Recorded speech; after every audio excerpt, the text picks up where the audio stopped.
Oke, hari ini kita akan review kembali UNFly. Ini ada dua unit UNFly, satu yang berwarna hijau, satu yang berwarna merah. Yang merah ini kontrolernya belum diupdate ya, belum diupdate. Nah, kita akan bandingkan kecepatannya. Nah, ini untuk apa itu namanya, controller yang asli ya, yang original. Ini speed 1 sampai 39, speed 2 dia mentok di 43,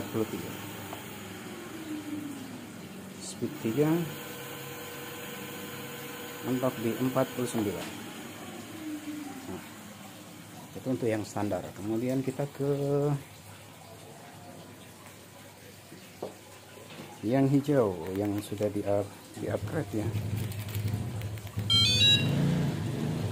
Nah, ini speed 1 43,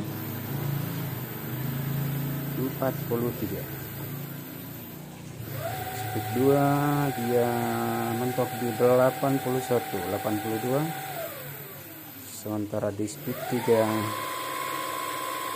109. Nah, itu dia teman-teman, itu perbedaannya.